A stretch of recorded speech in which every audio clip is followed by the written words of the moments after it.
નમસ્કાર દર્શક મિત્રો, આપ જોઈ રહ્યા છો યુથ 24 ન્યૂઝ ગુજરાતી।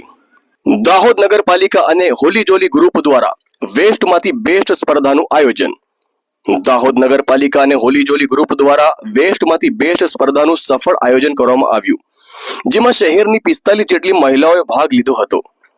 આ સ્પર્ધાનો મુખ્ય ઉદ્દેશ્ય શહેરી મહિલાઓમાં રહેલી સર્જન શક્તિને પ્રોત્સાહન આપવું અને વેસ્ટ થયેલી વસ્તુઓને પુનઃ ઉપયોગમાં અનોખા વિકાસ તરફ દોરી જવું હતું।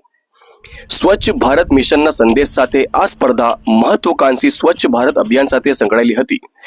ભાગ લેતા મહિલાઓએ જુદી જુદી વેસ્ટ સામગ્રીઓમાંથી નવ સર્જન કર્યું અને પોતાની કલા કુશળતાના પ્રતીક તરીકે અનોખી કૃતિઓ રજૂ કરી। કલેક્ટર યોગેશ નિરગુડે દ્વારા સ્પર્ધકોની બિરદાવના આપના કલેક્ટર શ્રી યોગેશ નિરગુડે મુખ્ય મહેમાન તરીકે ઉપસ્થિત રહ્યા। તેમને સર્જકોની સર્જનશીલતા અને પ્રકૃતિ માટેની ભાવના માટે તેમની પ્રશંસા કરી। આજે દાહોદ નગરપાલિકા અને દાહોદ સ્માર્ટ સિટી દ્વારા વેસ્ટ ટુ આર્ટ કોમ્પિટિશન આયોજિત કરવામાં આવી હતી। અહીંયા નગરપાલિકાના ઉપપ્રમુખ શ્રી, માજી જિલ્લા પંચાયતના પ્રમુખ શ્રી અને નગરપાલિકાના કાઉન્સિલર્સ જો છે, ખાસ કરીને મહિલા કાઉન્સિલર્સ દ્વારા વિશેષ રસ લઈને આ કોમ્પિટિશનનું આયોજન કરવામાં આવ્યું હતું। અને અહીંયા ઉત્સાહ પણ તમે લોકોએ જોયું છે કે લગભગ 45 જેટલા સ્પર્ધકોએ અહીંયા ભાગ લીધો અને જે આપણા ઘરમાં વેસ્ટ પડેલું હોય છે એનામાંથી કંઈ બેસ્ટ બનાવવા માટે એમને પ્રયત્ન કર્યા હતા અને આપની કૃતિઓ રજૂ કરી હતી। તો એ એક સારી પ્રથા છે। વેસ્ટને આપણે જેટલું ઓછું કરીએ એટલું સારું છે અને વેસ્ટ નીકળે પણ તો એને રિસાયકલ કરીને રીયુઝ કઈ રીતે કરી શકાય એના ઉપર આપણને ફોકસ કરવું જોઈએ। વેસ્ટમાંથી બેસ્ટ બનાવીને આપણો કચરો જો છે જેટલું ઓછું કરી શકીએ એટલું જ આપણું શહેર સ્વચ્છ, સુંદર અને હેલ્ધી બનશે।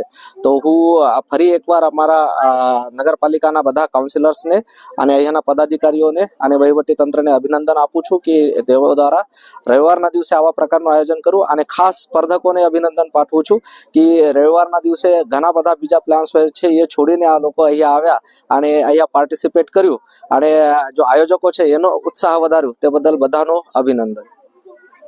આ સાથે શ્રેષ્ઠ કૃતિઓ સર્જનાર 6 મહિલાઓને મેડલ અને ગિફ્ટથી નવાજવામાં આવી, જ્યારે બાકીના તમામ ભાગ લેનાર સ્ત્રીઓને પ્રમાણપત્ર આપી પ્રોત્સાહિત કરવામાં આવી। પ્રેરણાદાયક કાર્યક્રમ।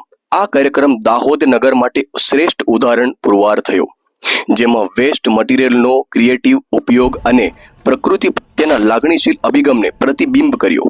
સ્વચ્છતાના સંદેશ અને નવીનતા સાથે વેસ્ટમાંથી બેસ્ટ દાહોદના નાગરિકોમાં પર્યાવરણ પ્રેમી વિચારધારાને મજબૂત કરવાનો પ્રયોગ સફળ સાબિત થયો। Bureau report, Wajid Pathan, Dahod. જી સર।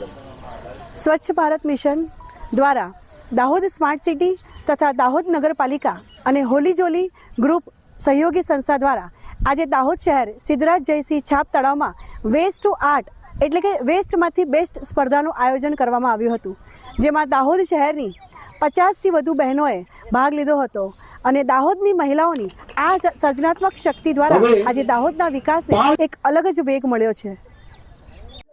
દ્વારા આજે જે સ્વચ્છ ભારત અભિયાન અંતર્ગત વિમેન એમ્પાવરમેન્ટને લઈને ધ્યાનમાં લઈને જે કોમ્પિટિશનનું આયોજન કરવામાં આવ્યું છે, એમાં મેં રામ મંદિરનું મોડલ બનાવ્યું છે। પુઠ્ઠાનો યુઝ કરીને ને રીલની જે ગટ્ટી બચે છે ધાગા પછી ને વેસ્ટેજ વસ્તુઓમાંથી મેં આ રામ મંદિરનું મોડલ બનાવ્યું છે, જેમાં મને ફર્સ્ટ પ્રાઇઝ મળ્યું છે। Thank you so much Dahod.